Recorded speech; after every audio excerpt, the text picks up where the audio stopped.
Senadora, me da mucho gusto tenerla.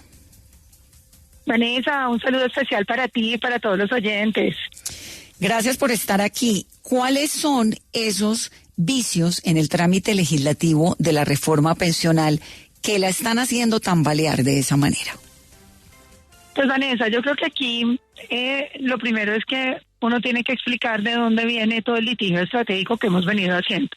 Y es que cuando hablan de defender la institucionalidad colombiana, pues la institucionalidad se defiende con institucionalidad, con obligar al gobierno a cumplir las normas y a no pasarse por encima de la constitución política, como lo ha hecho en repetidas ocasiones. Yo también tumbé el Ministerio de la Igualdad y lo tumbé porque decidieron desconocer la constitución política, como la desconocieron en esta trámite de la reforma pensional.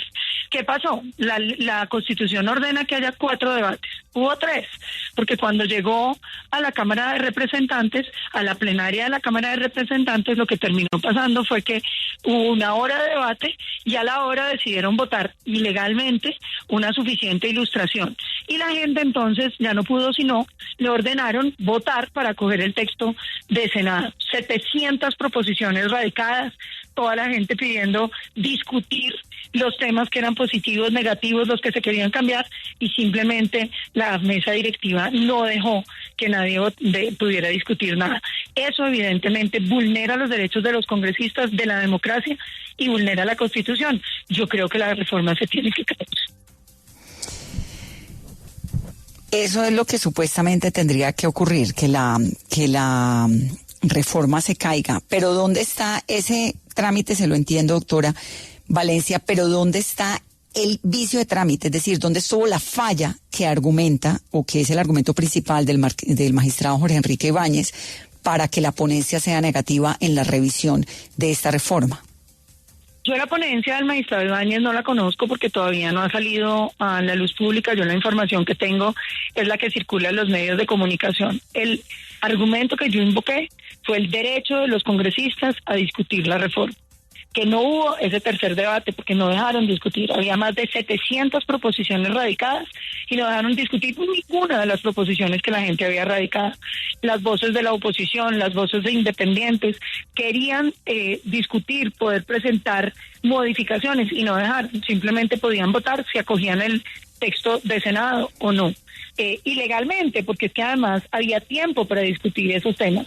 Entonces yo creo que ahí en esos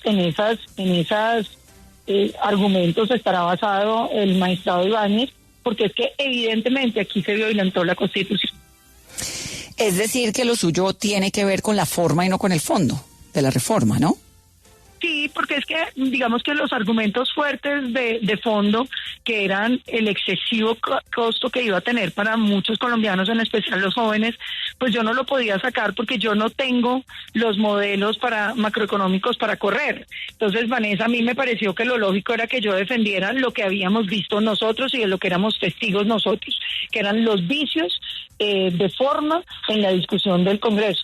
Que la gente dirá, pero es que por un vicio de forma. No, es que los vicios de forma no son simplemente formas, son los derechos de los congresistas. Es que los congresistas que eran representantes a la Cámara, que por primera vez podían opinar sobre la reforma pensional, presentar alternativas, se les vulneró ese derecho. Eso es un derecho, pues el derecho a la democracia. Para eso nos eligen.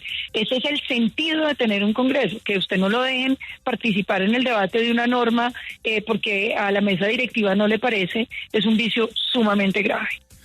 Senadora, pero he visto posiciones, por ejemplo, del exmagistrado de la Corte Constitucional, Alfredo Beltrán, que dicen, pues aquí sí se dio una discusión, porque había por parte de algunos representantes una propuesta para que se votara artículo por artículo, y por parte de otros, pues la propuesta para que se votara íntegramente lo que había aprobado el Senado, y que se dio esa votación y que eso sería suficiente para pasar en la Corte Constitucional. ¿Hay precedentes sobre eso? ¿Qué opinión le merece lo que dice el exmagistrado de la Corte, el señor Beltrán?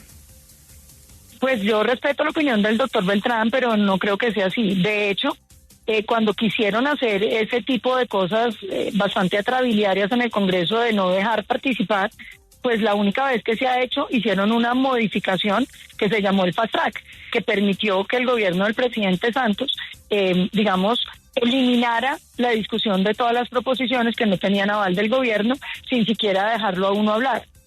Antes de eso yo no lo he visto, ni lo he visto en ninguna parte. Normalmente le dan a uno 1 minuto o 3 minutos o lo que sea para que uno pueda discutir su proposición, o lo convencen de que uno la deje como constancia o la retire. Pero esto de simplemente pasar por encima, solamente lo había visto yo en el Fast Track. Y quiero decirle que yo llevo ya 10 años en el Congreso. Doctora Valencia, ¿el error podría subsanarse devolviendo el proyecto a la Cámara para rehacer el cuarto debate, que es el que tiene los vicios de trámite, o tiene que pasar por la Corte Constitucional? Pues yo creo que el tema es el siguiente. La Corte ha fallado varias veces con ocasión del gobierno Petro, así, devolviéndole para que lo pueda revivir. De hecho, yo tumbé el Ministerio de la Igualdad al que no se le hizo un estudio sobre el impacto fiscal y lo dejaron vivo hasta el final del gobierno. Pues entonces, pues cualquier tipo de fallo puede salir.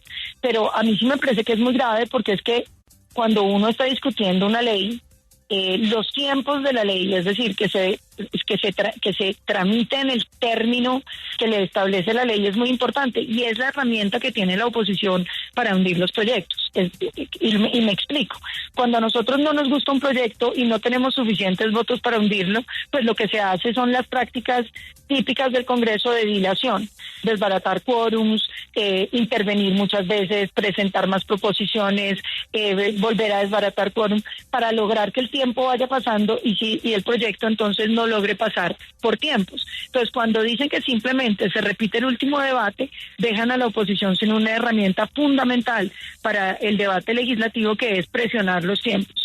Si simplemente hay otro debate, pues simplemente rompen la posibilidad del control que hace la oposición a través de los tiempos. Claro, se llama pupitrazo además.